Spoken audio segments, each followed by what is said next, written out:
Umpire किसी भी खेल की धड़कन होते हैं और हमने अतीत में कई बार देखा है, खासकर डीआरएस से पहले के दिनों में, कि उनकी ओर से की गई एक लापरवाही से खेल पूरी तरह से बदल गया। 2008 के उस कुख्यात सिडनी टेस्ट को कौन भूल सकता है, जिसमें मार्क बेंसन और स्टीव बकनर की जोड़ी ने कई गलतियां की, जिसकी वजह से खेल का रुख पूरी तरह बदल गया। या फिर पिछले साल MI-RCB के IPL मैच के दौरान अंपायर S रवि द्वारा नो बॉल नहीं दिए जाने को कौन भूल सकता है। अंपायर की गलतियां दशकों से खेल से जुड़ी हुई हैं, इसलिए इस बात को ध्यान में रखते हुए क्यों ना उन प्रसिद्ध अंपायरों की सूची बनाई जाए जिन्होंने अपने पूरे कैरियर में आदतन गलतियां की या संदिग्ध फैसले दिए। आइए आज किस वीडियो को शुरू करते हैं। उससे पहले आप चैनल पर पहली बार आए हैं तो सब्सक्राइब कर ले एंड ऐसी वीडियोस देखने के लिए भाई लाइक और शेयर जरूर से कर देना, क्योंकि हमें मोटिवेशन मिलता रहेगा। तो चलिए आज किस वीडियो को शुरू करते हैं। हमारी इस लिस्ट में 5वें नंबर पे है बिली बॉर्डन। अब ये नाम बहुत सारे विवादों को जन्म दे सकता है। उनके रंगीन स्वभाव, मैदान पर उनकी हास्यास्पद हरकतें और उनकी टेढ़ी तर्जनी उंगली को ना भूलने के कारण बॉर्डन ने अंपायरिंग में चमक दमक ला दी। उन्होंने अपने नाटकीय हाथों के इशारे से अंपायरिंग को कूल बना दिया, यहाँ तक कि क्रिकेट के मैदान पर ड्रिंक्स आने की घोषणा भी की। लेकिन इन बातों को इस तथ्य से छिपाया नहीं जा सकता कि बॉर्डन ने अपने पूरे कैरियर के दौरान कई गलतियां की हैं। 2005 एशेज के दौरान साइमन जोन्स को ब्रैडली द्वारा की गई इन स्विंग यॉर्कर को कौन भूल सकता है, जिसके बारे में बॉर्डन ने सोचा था कि वो लेग से नीचे की ओर स्लाइड हो रही थी। लेकिन जब रिप्ले देखा गया तो यह स्पष्ट था कि गेंद लेग पर नहीं लग रही थी और निश्चित रूप से ऑफ पर भी नहीं लग रही थी, ये मिडिल स्टंप से टकरा रही थी। हालांकि यह एक उदाहरण नहीं है। एस्पेल प्रिंस से पूछा गया, जिन्होंने बताया कि 2005 में तब झटका लगा था जब बॉर्डन ने शेन वॉर्न की गेंद पर अपनी टेढ़ी तर्जनी उंगली से गेंद को बाहर निकाला था, जो आराम से ऑफ स्टंप से टकरा रही थी। या शायद उनके साथी देशवासी डेनियल विटोरी से पूछे, जिन्हें यकीन नहीं हुआ कि उनकी अपील को खारिज कर दिया गया है, जबकि यह स्पष्ट था कि गेंद लेग स्टंप से टकरा रही थी। बॉर्डन निश्चित रूप से गलतियां करने के शौकीन थे। सॉकर उपनाम शायद सब कुछ बयां कर देता है। मुझे लगता है कि श्रीलंका के अशोका डी सिल्वा अपने निर्णय लेने में इतने असंगत थे, हालांकि वो चीज लगातार बनी रही। वह थी डी सिल्वा की रोजाना गलतियां करने की आदत। मैथ्यू हेडन और 2003 में कैरिबियाई टेस्ट सीरीज के ऑस्ट्रेलियाई दौरे की टीम से पूछे, जहां श्रीलंकाई ने कई चौंकाने वाले फैसले किए थे। गुयाना में कुछ गलतियां करने के बाद, जिसमें जस्टिन लैंगर को आउट देने का चौंकाने वाला फैसला भी शामिल था। दूसरे टेस्ट मैच के दौरान मैथ्यू हेडन के खिलाफ ऐसी ही एक और फैसला आया जब डी सिल्वा ने उन्हें पगबाधा आउट दे दिया, जबकि यह स्पष्ट रूप से दिखाई दे रहा था कि गेंद लेग स्टंप के बाहर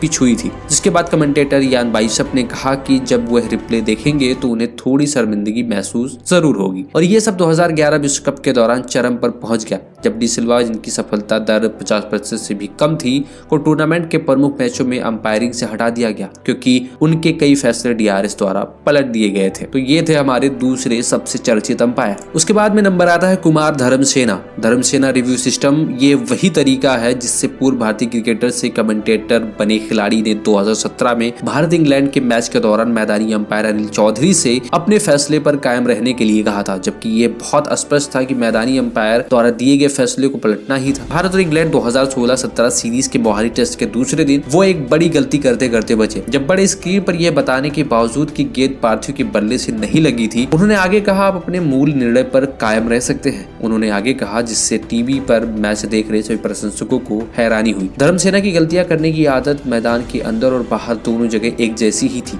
बांग्लादेश और इंग्लैंड के बीच चटगांव टेस्ट के दौरान श्रीलंकाई खिलाड़ी ने 16 फैसले दिए और उनमें से आधे गलत निकले। डिसीजन रिव्यू सिस्टम डीआरएस द्वारा 8 फैसलों को पलट दिया गया। पूर्व क्रिकेटर एक बार फिर क्रिकेट कानूनों की अपनी अज्ञानता के लिए सुर्खियों में थे, जिसे उन्होंने बाद में स्वीकार किया। जब इंग्लैंड को 6 रन दिए गए, जबकि वास्तव में उन्हें 5 रन दिए जाने चाहिए थे, जब 2019 विश्व कप फाइनल के दौरान स्टोक्स के बल्ले से थ्रो उछलकर बाउंड्री पर चला गया था। नियमों के अनुसार बल्लेबाजों को उस समय एक दूसरे को क्रॉस करना चाहिए था जब फील्डर गेंद फेंकने के लिए तैयार हो रहा था, जो स्पष्ट रूप से वह मामला नहीं था। उस 1 रन के कारण अंततः खेल बराबर हो गया और सुपर ओवर में चला गया। धर्मसेना की अपनी अज्ञानता के लिए काफी आलोचना की गई, जिसे उन्होंने बाद में विधिवत स्वीकार किया था। विवादों से घिरे रहने वाले ऑस्ट्रेलिया के डेरिल हेयर को अपने संदिग्ध फैसलों के कारण विवादों से घिरे रहने का शौक था। खासकर 1991 में जब से उन्होंने अंपायरिंग पे पदार्पण किया था, तब से विशेष रूप से एशियाई देशों के खिलाफ अंपायरिंग करते रहे। हेयर वही खिलाड़ी थे जिन्होंने कथित चेकिंग के लिए जादूगर मुथैया मुरलीधरन को हास्यास्पद रूप से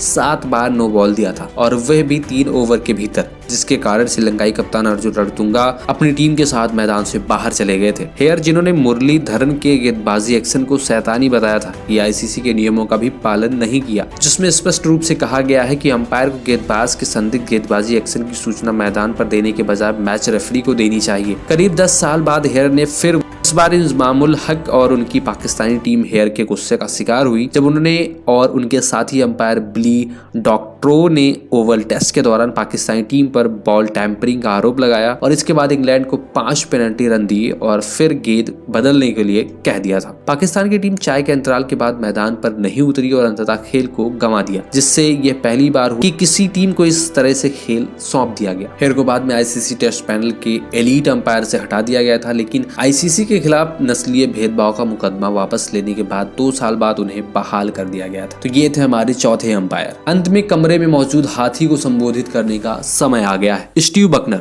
मुस्कुराते हुए हत्यारे। अगर गलतियां करना एक कला है तो स्टीव बकनर इसके पिकासो हैं। नासिर हुसैन, कीथ आर्टनर, एसवेल प्रिंस, राहुल द्रविड़ या शायद उन सबको भूल जाइए और किसी भी भारतीय प्रशंसक से पूछिए और ये आपको मास्टर ब्लास्टर सचिन तेंदुलकर के खिलाफ महान बल्लेबाज बकनर द्वारा दिए गए हर गलत फैसले के बारे में बताने से नहीं रुकेंगे। कोई भी भारतीय प्रशंसक आपको 2003 में ब्रिस्बेन में हुई उस चौंकाने वाली घटना के बारे में बताएगा कि जब बकनर को लगा था कि मैच चेन्नई या उपदल के किसी अन्य कम उछाल वाले विकेट पर है और उन्होंने जेसन गिलेस्पी की गेंद पर सचिन तेंदुलकर को एलबीडब्ल्यू करार देते समय इस बात पर विचार नहीं करने का निर्णय लिया था, या 2008 के उस कुख्यात सिडनी टेस्ट के दौरान उनके द्वारा दिए गए अनेक गलत फैसलों के बारे में बताएगा। उन्होंने एंड्रयू साइमंड्स के बल्ले से बाहरी किनारा लगते हुए नहीं सुना, लेकिन जब राहुल द्रविड़ का किनारा नहीं लगा तो उन्होंने स्पष्ट रूप से सुना। वास्तव में स्थिति इस हद तक बढ़ गई कि प्रसिद्ध अंपायर डिकी बर्ड को भी लगा कि वह बहुत लंबा चला गया। बकनर, जिन्होंने रिकॉर्ड 128 मैचों में अंपायरिंग की थी, उसके बाद अपने कर्तव्यों से मुक्त कर दिए गए थे। बकनर के भयानक निर्णय से भारत को 2007 में इंग्लैंड में टेस्ट सीरीज के दौरान फायदा हुआ, जब उन्होंने पहले टेस्ट के अंतिम चरण में मोंटी पनेसर को